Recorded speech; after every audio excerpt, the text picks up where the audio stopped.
Hello students, welcome to the Swadhyay Vidyarthi Mitra channel, and today we are going to solve 3.32 A Butterfly Poems English Workshop. नवीन असाल चॅनलला तर चॅनलला subscribe करा, bell icon दाबा. तुमचे त्याचे सर्व व्हिडिओ तुम्हाला या चॅनलवर मिळतील. सो इंग्लिश वर्कशॉपचा फर्स्ट क्वेश्चन आहे, pick out from the first stanza 4 expressions where the poet pleads with the butterfly not to go away. म्हणजे आपल्याला काय करायचं आहे, पहिलं जे कडवं आहे त्यातले 4 जे एक भाव आहेत, एक्सप्रेशन्स आहेत, जिथं कवी काय म्हणतोय फुलपाखराला की जाऊ नको, ते कोणते आहेत बघा. फर्स्ट स्टांजामधील 4 विनवण्या.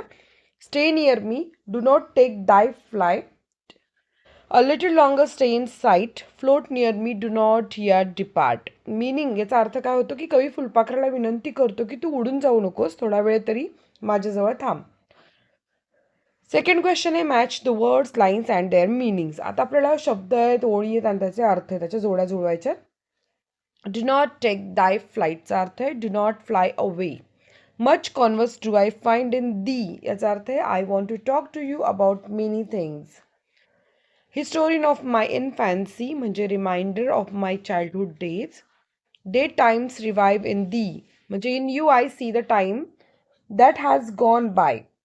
अ very hunter did I rush upon the prey, याचा अर्थ होतो आय रश्ड अपॉन द प्रे butterfly.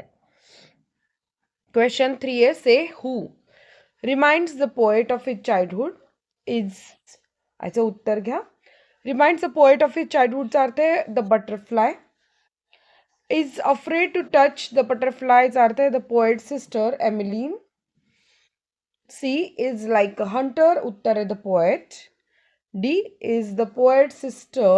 Answer Emmeline. Question number 4.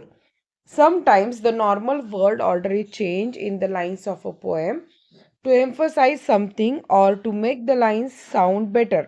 This change in word order is called inversion. बऱ्याच लोकांना इन्व्हर्जन नेमकं काय ते समजत नाही ना, त्यांच्यासाठी बघा, लक्ष देऊन बघा. कवितेत प्रभाव वाढवण्यासाठी शब्दांचा नेहमीचा क्रम बदलला जातो. जसं बघा, example, a little longer stay in sight. Normal order काय, stay in sight a little longer. त्याचा आपण इथे क्रम बदललेला आहे म्हणून याला काय म्हणणार, इन्व्हर्जन. अनदर एक्झाम्पल बघा, much converse do I find in thee. Normal order आहे I find much converse in thee. Effect काय होतो की इन्व्हर्जनमुळे ओळी अधिक प्रभावी आणि भावपूर्ण काव्यात्मक वाटतात.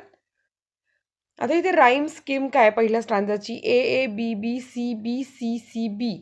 आता right the rhyming words in the second stanza. आपण दुसरं कडवं जे आहे ते पाहायचंय. Note the words rush, bush, brush. Their spellings look similar but the pronunciation of the words is different.